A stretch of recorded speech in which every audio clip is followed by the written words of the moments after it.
Greater Visakha municipal corporation నీటి సరఫరా విభాగంలో పనిచేస్తున్న కాంట్రాక్ట్ వర్కర్లను సమాన పనికి సమాన వేతనం అందించాలని కోరుతూ సమ్మె చేపడుతున్నారు. దీనిలో భాగంగానే బుధవారం జీబీఎంసీ గాంధీ విగ్రహం వద్ద నిరసన చేపట్టారు.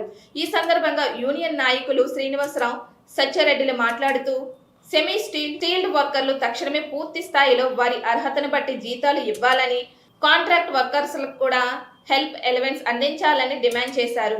ఈ నిరసన కార్యక్రమంలో పలువురు నీటి సరఫరా ఉద్యోగులు పాల్గొన్నారు.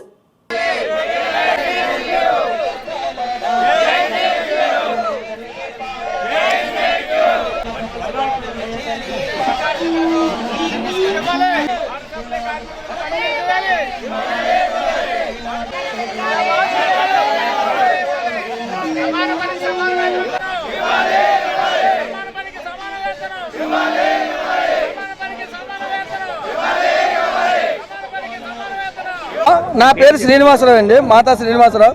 మాకు జగనన్న మాట తెప్పడం మనం తెప్పడం అని చెప్పారు. ఆయన పాదయాత్రలో వచ్చిన వాళ్ళకి అందరికీ పర్మనెంట్ చేస్తున్నాం, కాంట్రాక్ట్ కార్మికులు అని చెప్పారు.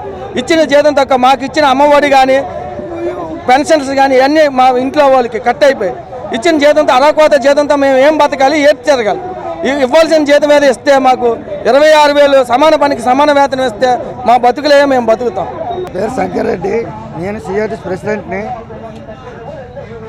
ఇంజనీర్ సెక్షన్, వాటర్ సప్లై, దాంట్లో సమాన పని సమాన యాత్రకి ప్రభుత్వం ఇస్తుందని దీని మీద మేము ఈరోజు స్ట్రైక్ చేస్తున్నాం. మొత్తం రాష్ట్రీయ వ్యాప్తంగా చేస్తున్నాం. అలాగే గవర్నమెంట్ పథకాలు కూడా మాకు ఆమోదం అవ్వట్లేదు. ఆప్కోస్ అనే సంవత్సరం 2021లో గవర్నమెంట్ తీసుకొచ్చింది. అప్పుడు 15,000 రూపాయలు జీతం ఇస్తూ గవర్నమెంట్ పథకాలు అమ్మఒడి కానీ పింఛనీలు కానీ వికలాంగుల పింఛన్ చూపించడం వల్ల మాకు ఏది కూడా న్యాయం జరగలేదు.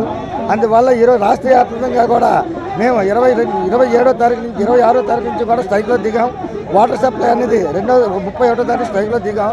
దయించి ఈరోజు గవర్నమెంట్ మాకు ఇస్తారని కోరికలన్నీ కూడా నెరవేర్చాలని చెప్పి అక్టోబర్ సమ్మె కొనసాగుతూ ఉంటుందని మొత్తం అన్ని యూనియన్లు కలిపి కూడా నేను చర్చలు జరిగాయి. చర్చల వల్ల విప్లవం జరిగింది కాబట్టి మళ్ళీ స్ట్రైక్ యథావిధిగా కొనసాగిస్తున్నామని చెప్తాం.